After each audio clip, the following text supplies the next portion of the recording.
Hola, ¿qué tal? ¿Qué tal? Muy buenas noches. ¿Cómo les va? Espero que estén muy bien.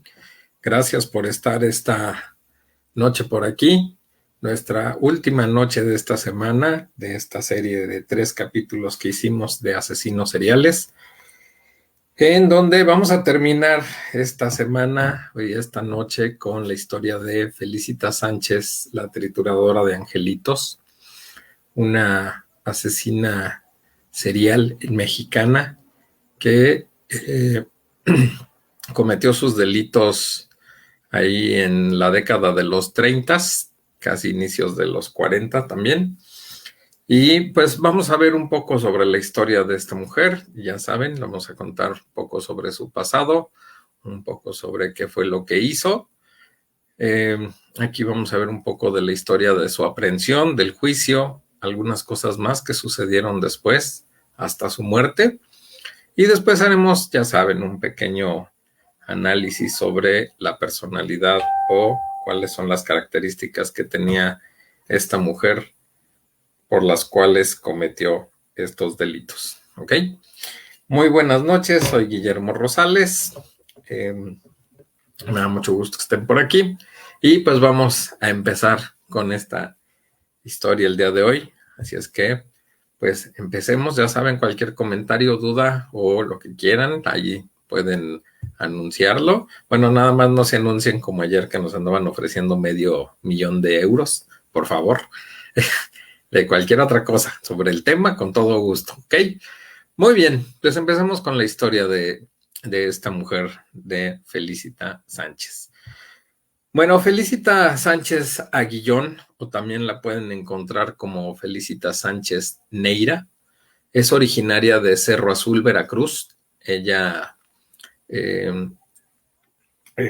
estuvo, pues, bueno, ahí es donde nace, aunque no hay muchos detalles de su infancia. Lo poco que se sabe es que tuvo una relación tormentosa con su mamá, sobre todo porque su mamá la rechazaba. Entonces, ahí parece que puede ser el origen o parte de lo que origina el problema con Felicita, pero ahorita lo vamos a ir platicando como tal. Pero algo que sí se menciona y que sucedía es que había un común denominador en esta niña, que era el asunto de tener un comportamiento perverso, un comportamiento en el que le gustaba y disfrutaba torturar y maltratar animales. Sobre todo lo hacía envenenando perros y gatos callejeros. Eso dicen que sí era común encontrarla o verla, que era algo que andaba haciendo. Luego tenemos que por ahí de la década de 1900, o sea, estamos hablando a principios del siglo XX, Felicita estudió y se graduó en enfermería y comienza a trabajar como partera en su natal Veracruz. A la par, contrajo matrimonio con un hombre al cual denominan y refieren que era un hombre de poco carácter, que era codependiente y sumiso. Él se llamaba Carlos Conde, y más adelante el patrón que tenía este Carlos iba a ser el patrón de las parejas que tuvo Felicita.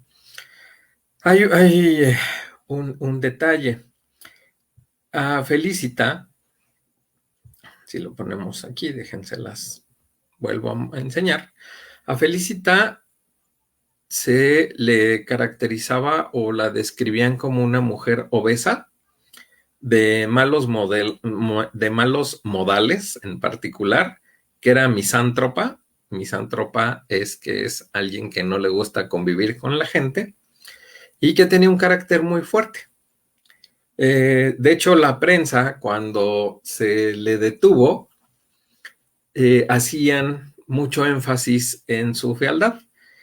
Recordemos que cuando suceden estos hechos, aquí pues no había este asunto de los filtros de los periódicos. Entonces existía el periodismo amarillista y estaba todo lo que daba, y les digo, la prensa se centró muchísimo en esta característica física de Felicita, e incluso se usaron para hacer notas en el periódico. Les comparto que incluso en el periódico La Prensa de 1941 la llegan a describir como parece bruja, con los ojos saltones, gorda, fea, más bien repugnante. Y es lo que mencionaban en ese entonces, o hablaban de Felicita. Pero bueno, a pesar de este aspecto físico y de la personalidad de Felicita, pues resulta que tuvo varias parejas a lo largo de su vida y que incluso le sirvieron como cómplices para sus delitos, entre ellos el propio Carlos Conde, que es su primer pareja, ¿ok? Bueno, ¿qué pasa con esta mujer? Del matrimonio que tuvo con Conde, tuvo un par de gemelas, pero debido a que la situación económica de Felicita era un poco austera o precaria y no podían solventar la manutención de las niñas, decide venderlas. Su marido en un principio estuvo de acuerdo con que se vendieran, pero se termina arrepintiendo, pero ya lo hace demasiado tarde. Pues Felicita no se dio y jamás reveló el destino final de las hijas. De hecho, como tal, no se sabe si sí las vendió o no, pero no se sabe qué pasó con estas niñas. Este hecho de haber vendido a las niñas fue el final de ese matrimonio. Y aunque sonó extraño, hasta donde ahí se sabía, no asesinó a ninguno de sus hijos. Las gemelas Conde Sánchez fueron las únicas hijas que tuvo. De ahí en fuera ya no se supo o no se tiene ninguna noción de que haya tenido más hijos. Luego que vamos a tener, tras esta separación, que fue por ahí de 1910, la mujer decide emigrar de Veracruz a la Ciudad de México, y en la Ciudad de México, ¿qué llega a hacer? Pues cuando llega a la Ciudad de México, ella llega a la colonia Roma en la Ciudad de México. La colonia Roma, pues en ese entonces se consideraba una de las colonias, pues, de gente rica o de gente que tenía bastante poder adquisitivo. Y ella llega a la calle de Salamanca número 9, que en esa época estaba ocupado por un edificio de departamentos. Actualmente, si bien recuerdo, hay una plaza por ahí o un restaurante, algo, pero ya no es ya no es un edificio de departamentos. Y bueno, ahí esta Felicita le alquila una habitación a una mujer en el tercer piso. Resulta que su nueva casera, que también es su compañera de departamento, laboraba todo el día y solo iba al departamento para dormir, lo cual le dejaba a Felicita el tiempo y el espacio para dar rienda suelta a todas las prácticas que empezó a tener. Ella, Felicita, estableció ahí, en ese departamento, un negocio atendiendo partos. A su compañera no le molestaba mientras estuviera limpio el lugar. Ella no tenía ningún problema de que se hiciera así. Entonces Felicita empezó atendiendo partos, pero pronto empezó a destacar el hecho de que mujeres adineradas empezaron a ir con ella, lo cual era extraño porque pues una mujer con alta capacidad adquisitiva pues no tenía razón para recurrir a una partera en un barrio para atender su embarazo, o en esa parte de la Roma en particular. Y entonces, pues los vecinos empezaron a percatarse de algunos otros eventos extraños, como que las cañerías del edificio se tapaban con frecuencia, cosa que para arreglar ese contratiempo, Felicita contaba con la complicidad de un fontanero que se llama Roberto Sánchez Salazar, y además en algunas ocasiones se percataban de que del departamento salía un extraño humo color negro que era muy desagradable. Debido a esto, el negocio de Felicita empezó a prosperar, empezó a hacerse pues muy loable, le estaba generando buenas ganancias y comenzó a practicar abortos clandestinos. Incluso hacía visitas a domicilio, frecuentando a lo más selecto de las colonias de la ciudad.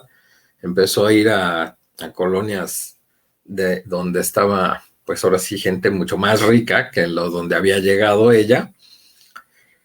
Y pues atendía ya a las mujeres sin importar la edad gestacional de su embarazo. Incluso llegó a practicar partos a mujeres que ya estaban en labor de parto. ¿Ok? Pero aquí todavía no empieza su fase de asesina serial. Porque a lo mejor me dicen, entonces nada más porque hacía abortos la nombraron así. No. Ahí todavía no empezaba. Aquí, debido a que empezó a hacer este asunto de los partos y de los abortos, pues pronto encontró que podía dedicarse también al tráfico de menores. Pues en vez de matar o de deshacerse del producto recién nacido, pues lo que hacía era lo saco, me lo quedo y lo vendo. Y entonces empezó a vender a los niños recién nacidos que sobrevivían. Luego empezó a traficar también con niños que compraba de madres que por una o por alguna otra razón estaban vendiendo a sus hijos bajo la promesa de que los colocaría en una buena casa. Durante la década de 1910, todavía en este periodo que se le conoce como el México porfirista, Sánchez fue detenida 2 veces, o bueno, Felicita fue detenida 2 veces por vender o por tratar de vender a un bebé, pero pues pagaba una multa y con eso salía libre, ¿vale? Así era de sencillo en ese entonces. No pasó mucho tiempo antes de que Felicita empezara a evolucionar al asesinato porque pues los niños que no lograba vender empezaban a terminar muertos y muchos de estos niños perecieron bajo su cuidado. Felicita, debido a esto que estaba haciendo, empezó a recaudar bastante dinero, empezó a irle bastante bien y que uno puede decir, oye, en una época en la que no había internet, donde no había redes sociales, ¿cómo le hacía? Pues finalmente las recomendaciones y el hecho de que estaba atendiendo a gente de buen nivel económico, pues eso le estaba ayudando y eso la puso ahora sí en en una buena posición para poder hacer lo que estaba haciendo. Y debido a esto, entonces abrió una tienda o una miscelánea, que era como se le llamaba en ese entonces, que tenía una función de clínica clandestina. Eso estaba en la parte, en la trastienda o en la trasmiscelánea. Y este lugar lo tuvo en la calle de Guadalajara número 69, también en la Ciudad de México. Y a este lugar, además, curiosamente, le llamó La Quebrada. ¿Ok? Muy bien.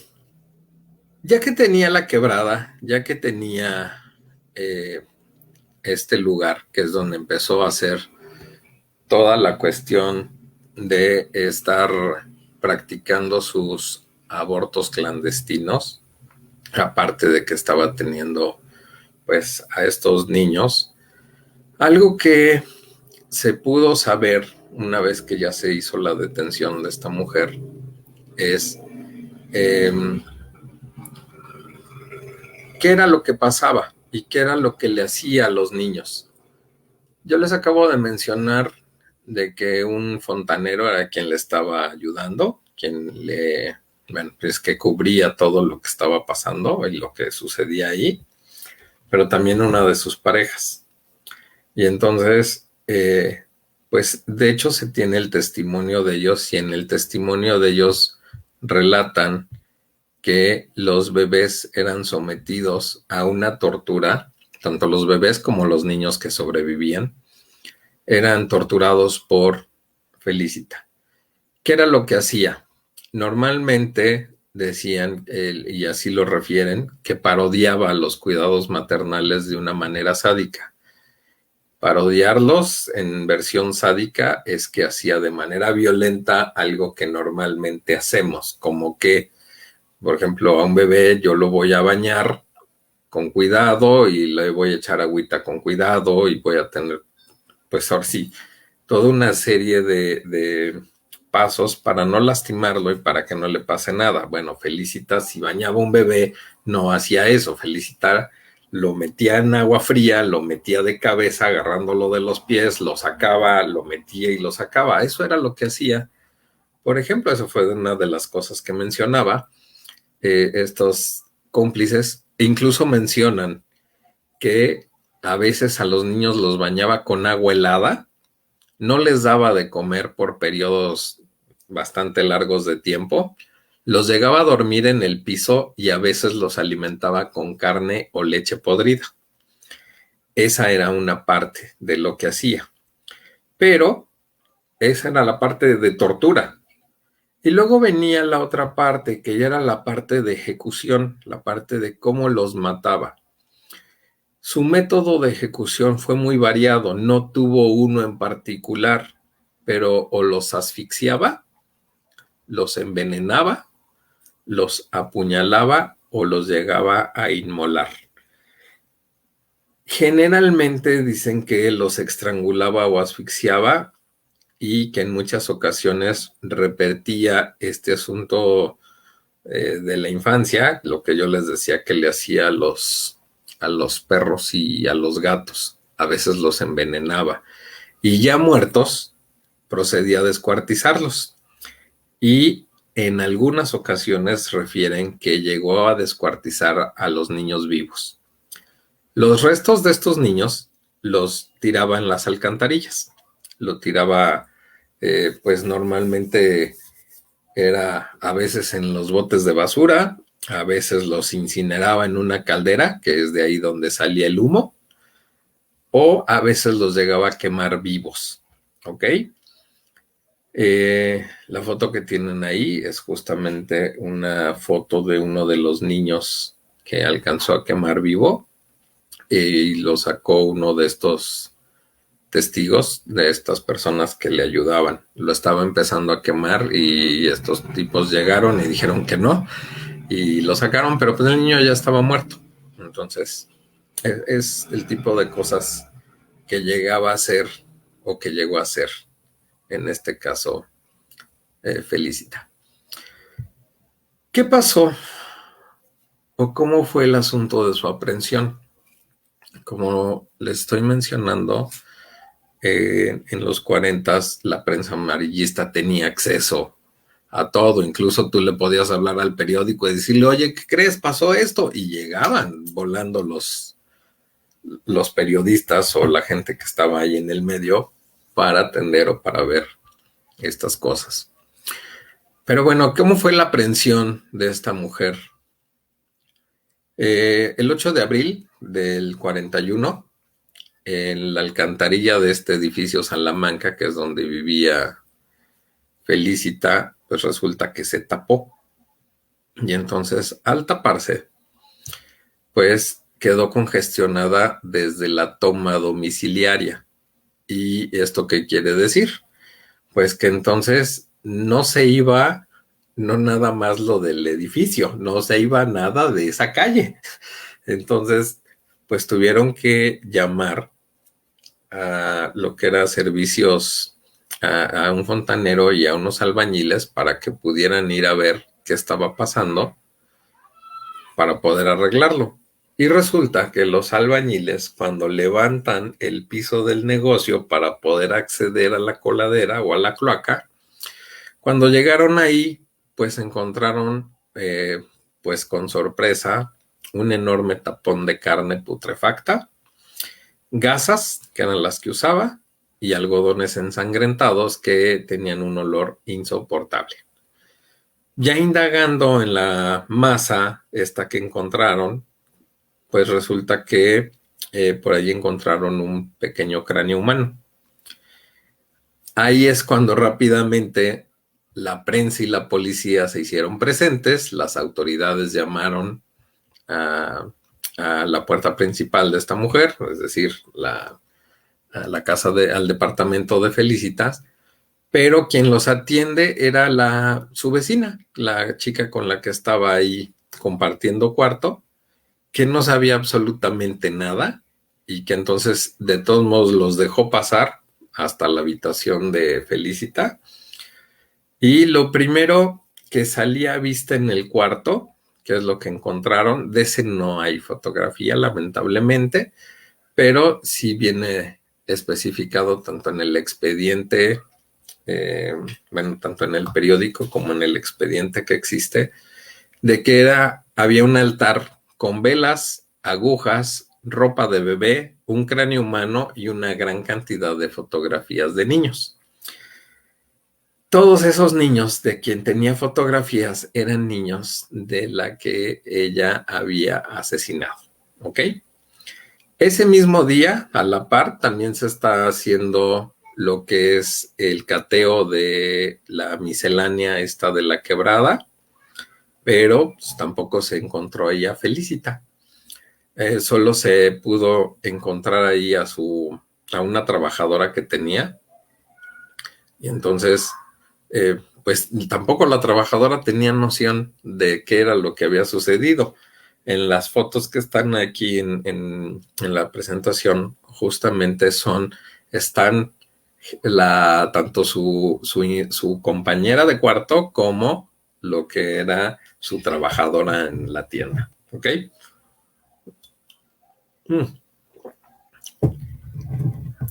Hay un detalle aquí. En esta época todavía no existía la noción del asesino en serie ni del asesino serial.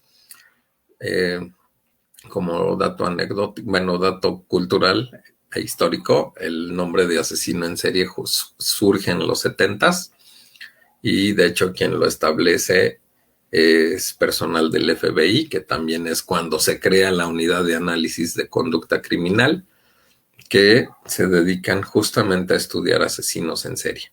En este entonces no existía, estamos hablando de los 40s, no existía el término de asesino serial, pero el infanticidio era y siempre ha sido un crimen altamente condenado, y esta investigación llegó a manos de un detective que se llama José Acosta Suárez, que en 1942 también ya había atrapado a un asesino serial mexicano llamado Gregorio Cárdenas o Goyo Cárdenas. En otro momento estaremos hablando de él, pero Goyo Cárdenas cayó justamente a manos de José Acosta Suárez, y a él, a este mismo investigador o a este detective, es a quien le dan el caso de Felicitas. ¿Ok?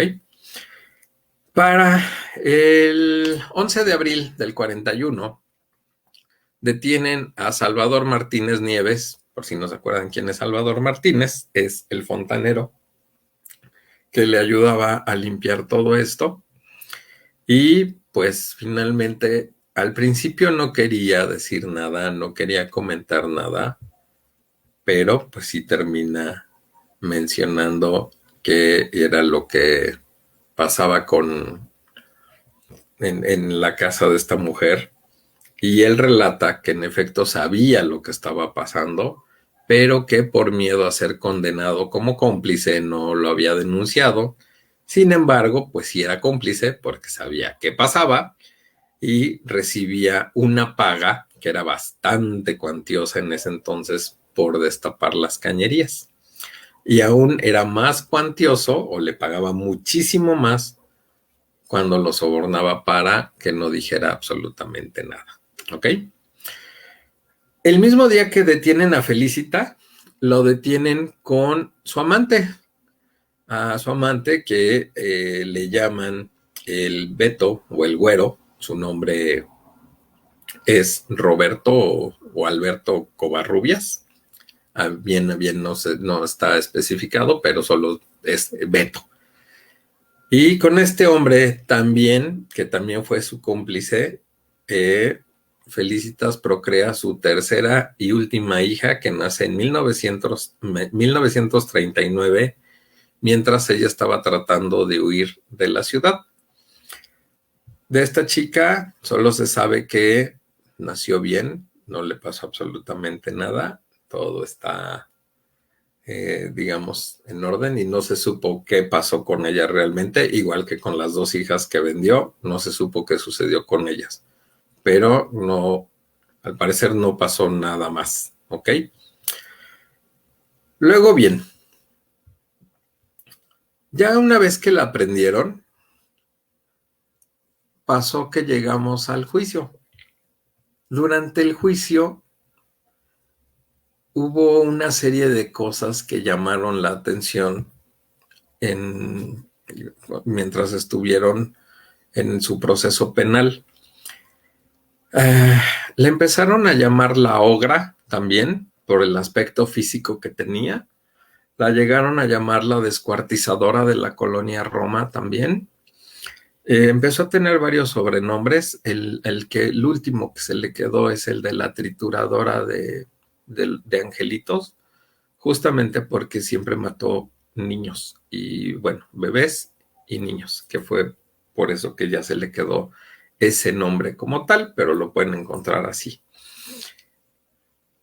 Desde la detención, que fue en junio del 41, estuvo más o menos 3 meses recluida en prisión y estuvo aislada debido al peligro que representaba para ella el contacto con la población general del reclusorio. Y durante todo ese tiempo vivió en una regresión constante. Una regresión es que empezaba a tener comportamientos de niña pequeña. Y entonces, ¿qué hacía estando en prisión? Lloraba todo el día, empezó a pronunciar monosílabos y una repetitiva frase que en ocasiones llegaba a gritar, que era: quiero irme de aquí.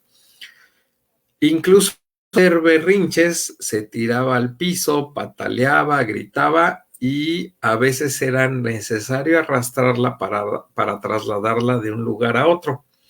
Las fotografías que ustedes están viendo son justamente de cuando se le notifica que va a ser sentenciada y que va a estar en prisión, y cuando oye que no va a salir por el momento por todo lo que había hecho, ¿no?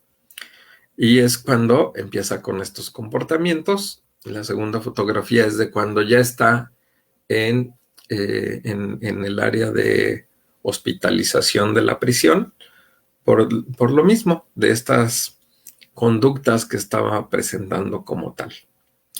Sin embargo, esta mujer, como tenía contacto con su abogado y tenía que estar hablando constantemente, resulta que Felicita empezó con una huelga de hambre. En esta huelga de hambre estaba solicitando que se le tratara de manera justa y que no se le fuera a castigar por algo que ella decía que no lo había hecho con mala intención, que lo hacía con las intenciones de liberar y de ayudar a estos niños. Porque si no encontraban una casa, pues entonces, ¿dónde iban a vivir? Lo que no se acordaba era de la parte de todo el sufrimiento que les causaba antes de que murieran estos niños. Pero durante esta huelga de hambre, resulta que hubo una amenaza de Felicita como tal, y era que iba a revelar la lista de clientes si con ella no era posible aminorar su condena. En aquella lista estaban inmiscuidas importantes figuras de la política, así que en una evidente muestra de corrupción y una serie de irregularidades, permitieron que Felicita saliera libre en 3 meses. ¿Ok? Las más fuertes pruebas que tenía la fiscalía que conectaban a Felicita con los cargos de asesinato, por un lado eran los los restos encontrados en la cañería de Salamanca, número 9, entre los que se encontraba un cráneo, entre los que se encontraba un par de piernas que correspondían a un niño de por lo menos 1 año de edad, pero estas pruebas inexplicablemente, cosa que nunca pasa aquí en México, desaparecieron esos restos. Así es que para el 26 de abril de 1941, solo se le hicieron cargos, por aborto y por inhumación ilegal de restos humanos, delitos contra la salud y responsabilidad clínica y médica. Debido a esto, ninguno de estos crímenes se consideraban como graves por la que la mujer alcanzaba una fianza. Pero la fiscalía tenía todavía los testimonios del fontanero, que él estaba completamente dispuesto a declarar porque no quería estar vinculado a esta situación ni tener ningún tipo de relación con lo que había sucedido. Y por otro lado también se tenía pues el testimonio del amante, que también bajo la presión que se le hizo, en ese entonces también recuerden que había otras formas de hacer entrevistas y había una forma de sacar información. Aquí desafortunadamente, les digo, a pesar de que tenía la fiscalía los testimonios de estos dos testigos que eran claves, que habían vivido, estado todo el tiempo con ella, resulta que el juez que llevaba el caso decidió abdicar, es decir, dijo, yo no puedo con este caso, y entonces se acabó todo el caso, ¿no? Por un lado, se cree que pudo haber sido amenazado o bien que se le sobornó para hacerlo, ¿ok?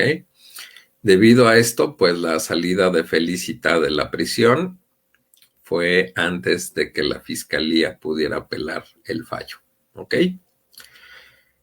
Yo les comentaba que su primer matrimonio tuvo alguien, se casó con Carlos Conde, su ex esposo.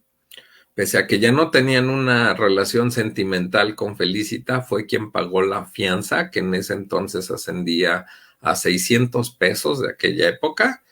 Para esta época estamos hablando de 600,000 pesos aproximadamente, y los pagó. Y quedó libre en junio de 1941, en donde finalmente Felicita quedó libre de todo esto. ¿Y qué pasó en la prensa? Bueno, de entrada, pues toda la nación, pues todo el país estaba conmocionado con esta situación que había pasado, que cómo era posible que se le había dado libertad a una mujer que había matado a una gran cantidad de niños. Para ser específicos, se habla de que mató a más de 50 niños. Y no estamos hablando de abortos, estamos hablando de niños que mató. Y entonces, es que ¿cómo era posible? 50 niños asesinados y solo estuvo 3 meses en prisión y que había salido así, porque sí, nada más. Por lo cual la prensa, que con el humor que siempre nos caracteriza a los mexicanos, se aventó la puntada de sacar en una de sus gacetas de fin de semana algo que se llamaba la Caricatura Nacional. El periódico La Prensa tenía esta gaceta o tenía esta sección los fines de semana, los domingos. Para los que nos tocaron los periódicos, todos los domingos venía una sección en especial.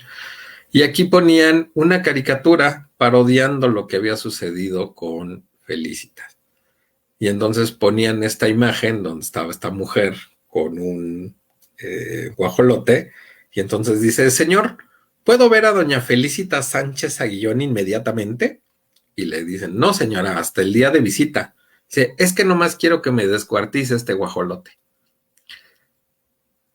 así fue como lo tuvo que empezar a manejar la prensa, debido a, pues era como, es una burla nuestro sistema de justicia, es una burla lo que había sucedido, y cómo era posible que se le hubiera dado esta libertad a esta mujer.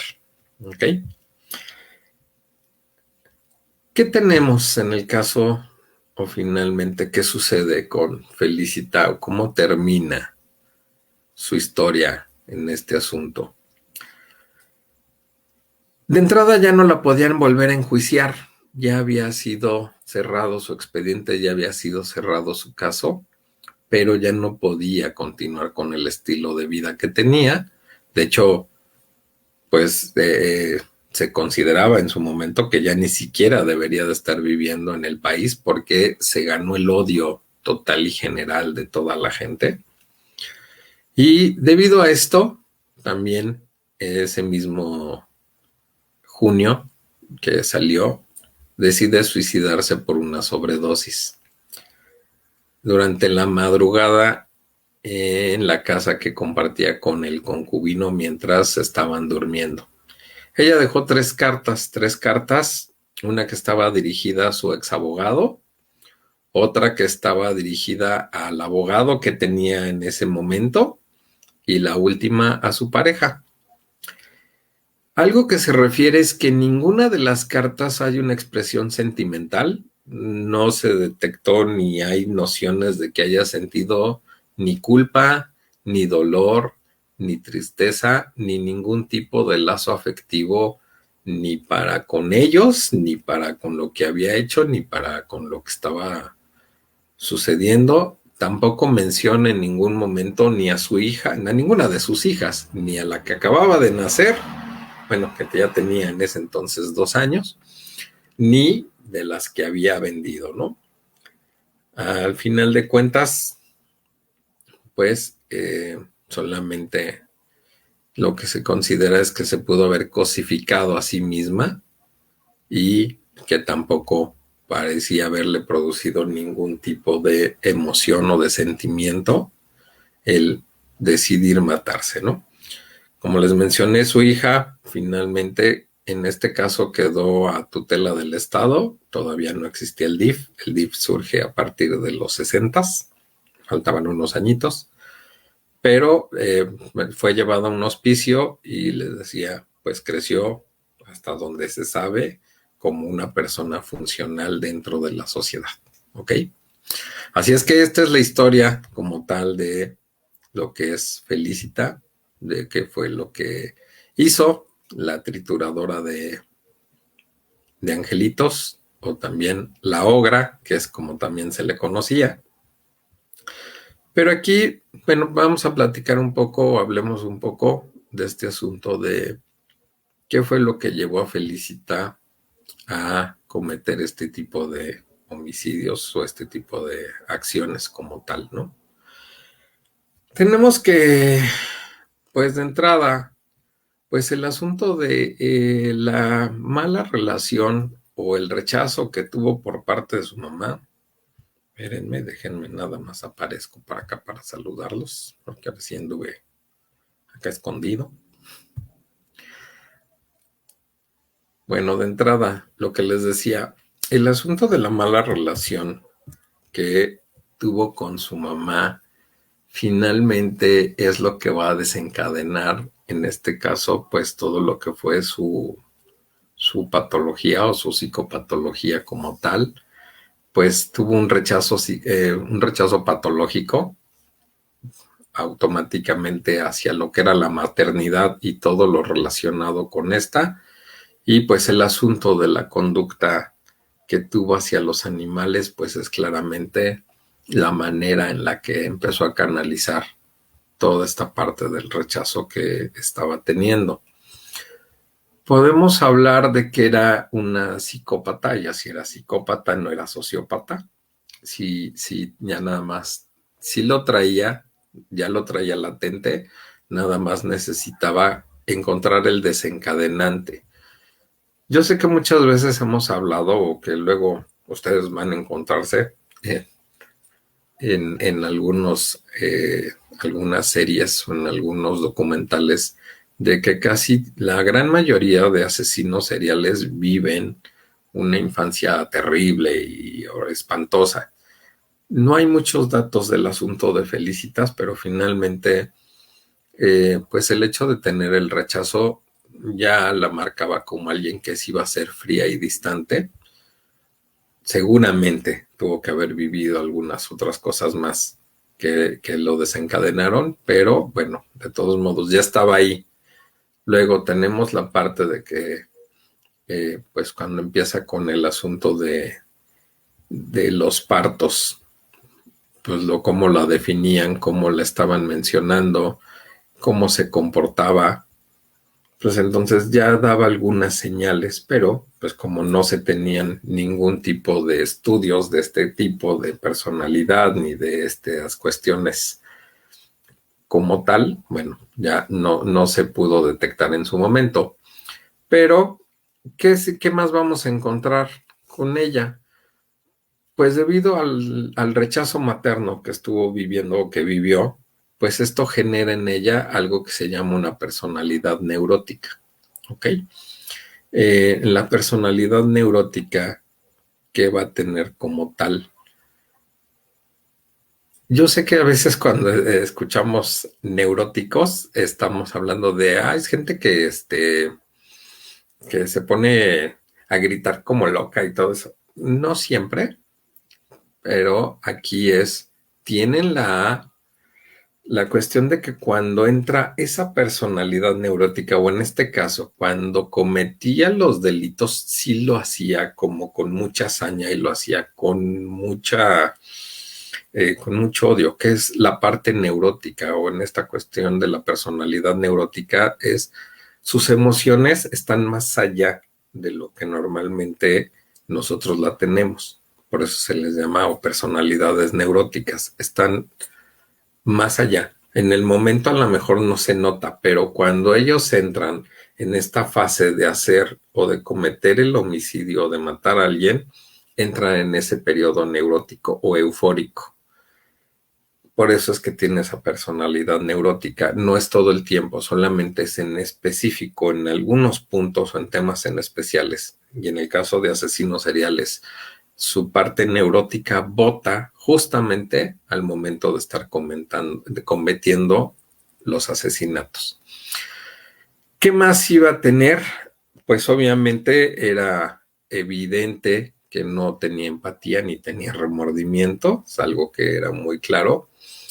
La otra es que racionalizaba sus actos.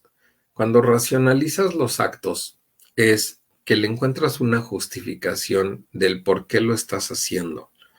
Incluso en una de las entrevistas, Felicitas menciona, y lo voy a leer tal cual como lo mencionó y contestó ella en la entrevista, dice, efectivamente atendí muchas veces a mujeres que llegaban a mi casa.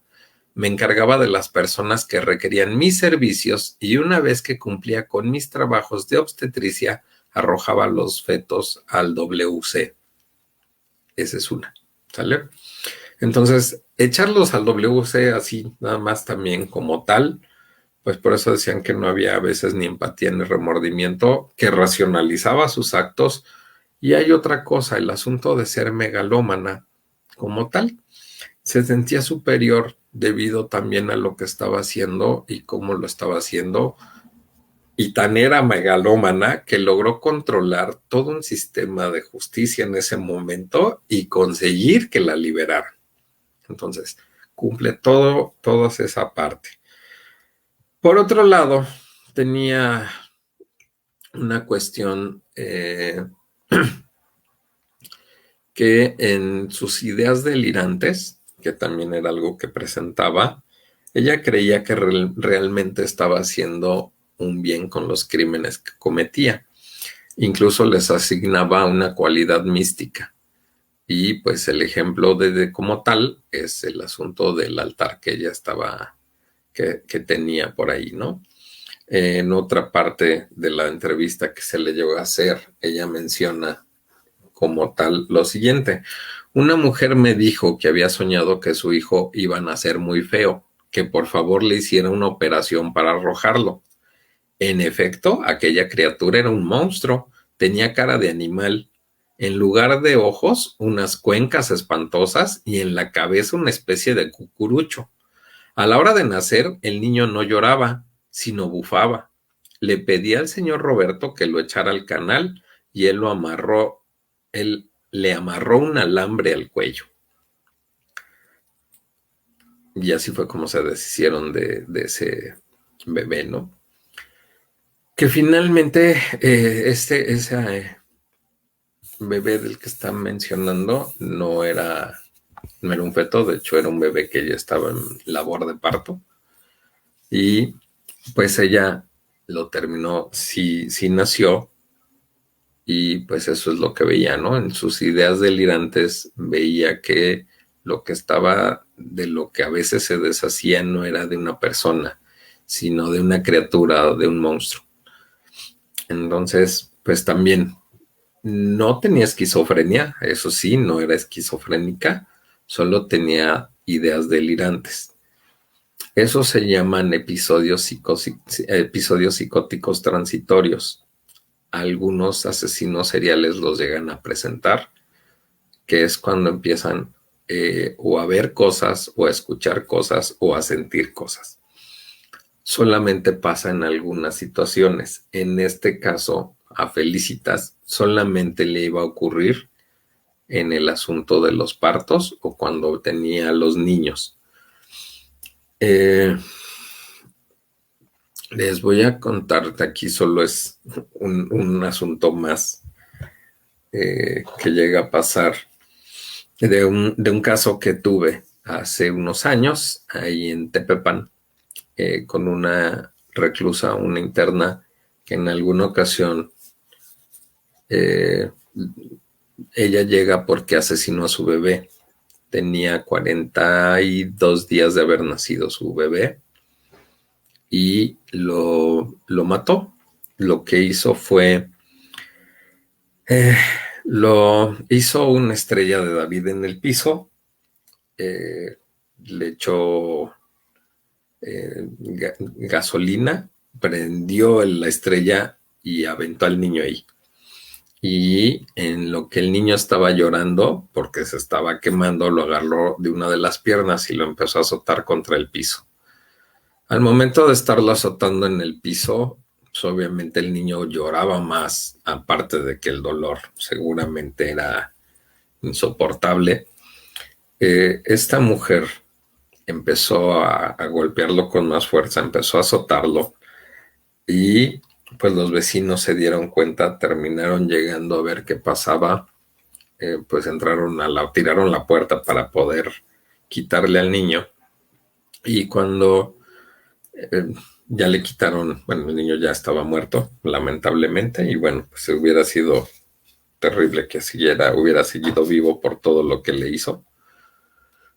Pero ya cuando se le entrevistó y ya entrevistándola, ella decía que ese niño era un hijo de Satanás y que entonces el niño, cuando ella le estaba dando de amamantar, el niño la volteaba a ver y le decía que tenía que matar a alguien.